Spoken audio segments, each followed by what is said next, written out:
ప్రేమ ప్రపంచ భాషల్లో అత్యంత శక్తివంతమైన పదం. ఆ విషయం నీకు తెలుసు. నేటికి మనిషి ప్రేమ నిర్వచించడానికి ప్రయత్నం చేస్తూనే ఉన్నాడు.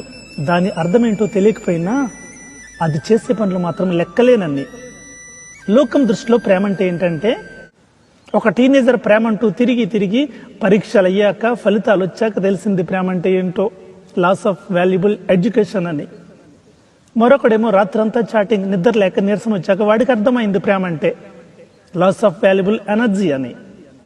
ఒకడేమో రక్తంతో రాసేస్తాడు, అది కోడి రక్తమో వాడి రక్తమో తర్వాత సంగత. ఒకడేమో కత్తితో పొడి చేస్తాడు, మరొకడేమో యాసిడ్ పొడి చంపేస్తాడు.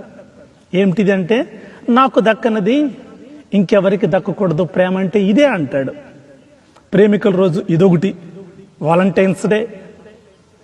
ఆ రోజు నా హృదయంలో నీకు తప్ప ఇంకెవరికి స్థానం లేదంటూ రాసి అందరికీ పంచుతాడు. అదేంటి అంటే ప్రేమ అంటే అంతే అంటాడు. ఇక తల్లి ప్రేమ. ఆ ప్రేమను వర్ణించడం ఎవ్వరి తరమూ కాదు. కానీ వారి అక్రమమైన జీవితాలను కొనసాగించడానికి కన్న బిడ్డలను సహితము కర్కశంగా చంపేసే తల్లులు కొంతమంది ఉన్నారు. ఆ తల్లి ప్రేమ కూడా కలుషితమైపోతుంది వారి ద్వారా. ఇక అందరికీ తల్లి మదర్ తెరీసా. ఆమె ప్రేమ స్వచ్ఛమైనది, ఎవ్వరూ కాదనలేనిది, కానీ పరిపూర్ణమైనది కాదు. ఆ ప్రేమ కొందరికే పరిమితం, కొంతకాలమే పరిమితం. ఇంతకీ నిజమైన ప్రేమ ఏమిటి? ఈ లోకంలో నిజమైన ప్రేమకు అర్థాన్ని, నిర్వచనాన్ని చెప్పిన వారు ఒకే ఒక్కరు. నిజమైన ప్రేమకు అర్థం, నిర్వచనం నీ ప్రియ రక్షకుడైన యేసు ప్రభువే. ఆయన ప్రేమ స్వరూపి, ఆయనే ప్రేమై ఉన్నాడు. శత్రువులను సహితం కూడా ప్రేమించు అని చెప్పగలిగిన వాడు, చేసి చూపించగలిగిన వాడు ఈ లోకంలో ఎవరైనా ఉన్నారు అంటే అది ఆయనకే సాధ్యమయ్యింది. మనము శత్రువులమై ఉన్నప్పుడు మన కోసం తన ప్రాణం పెట్టారు కూడా ఆయన. ప్రేమ అంటే చంపేసేది కాదు, చచ్చిపోయేది. తన స్నేహితుల కొరకు తన ప్రాణం పెట్టువానికంటే ఎక్కువైన ప్రేమ గలవాడెవడును లేడు. అది ఆయనకే సాధ్యమైంది. కారణం ఆయన ప్రేమ అద్వితీయమైన ప్రేమ. ప్రేమ దీర్ఘకాలము సహించును, దయ చూపించును. ప్రేమ మత్సరపడదు, డంబముగా ప్రవర్తింపదు, అది ఉప్పొంగదు, అమర్యాదగా నడవదు, స్వప్రయోజమును విచారించుకునదు, త్వరగా కోపపడదు, అపకారమును మనసులో ఉంచుకునదు, దుర్నీతి విషయమై సంతోషపడక సత్యమునందు సంతోషించును, అన్నింటినీ తాళును, అన్నింటినీ నమ్మును, అన్నింటినీ నిరీక్షించును, అన్నిటినీ ఓర్చును.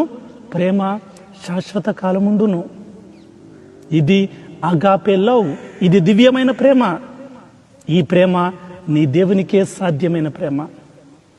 నీ దృష్టిలో ప్రేమ అంటే ఏంటో నాకు తెలియదు, కానీ ఒక్కటి మాత్రం ఖచ్చితంగా తెలుసు, ఏదో ఒకటి ఆశించే ప్రేమిస్తావని.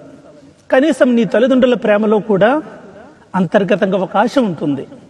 పిల్లలు పెద్దవారై మనల్ని కూడా ప్రేమగా చూస్తారనే ఆశ. కానీ ఆయన ప్రేమ బదులాశించనది. అది అమరం, అతి మధురం, అది అపురూపం, అవధులు లేనిది, అద్వితీయమైనది. సింహాసనం నుండి సిలువకు దిగివచ్చినది, మరణము కంటే బలీయమైనది, సజీవమైనది, అది శాశ్వతమైనది.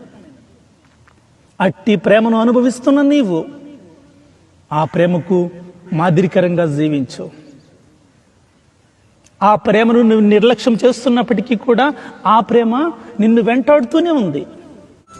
అపరాధముల చేతను, పాపముల చేతను చచ్చిన స్థితిలో ఉండాల్సిన నిన్ను ఆ ప్రేమ నేటికి జీవింపజేస్తూ ఉంది. అది స్వచ్ఛమైన ప్రేమ. నీకోసం, నీకు బదులుగా కల్వరిలో చివరి రక్తబొట్టు వరకు కార్చిన ప్రేమ. నీ నుండి ఏమీ ఆశించు కాదుగా, ఆ నిత్యరాజ్యంలోనికి ప్రవేశింపచేయాలి అన్నదే ఆ ప్రేమ యొక్క ఉద్దేశం. ఈ లోకంలో ప్రేమ దోమ అంటూ నీకు నచ్చినట్లుగా తిరుగుతూ ఉన్నావేమో. నువ్వు అనుకున్నది ఏది ప్రేమ కాదు, కానీ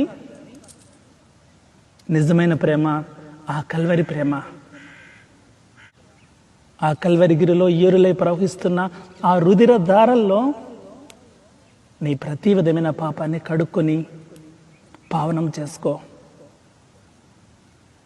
సమాధానంతో పరిశుద్ధ జీవితాన్ని జీవించడానికి ప్రయత్నం చెయ్యి. అట్టి రీతిగా నీ హృదయాన్ని పరిశుద్ధపరచుకో. అట్టి కృపా ధన్యత దేవుడు నీకు అనుగ్రహించును గాక. ఆమేన్.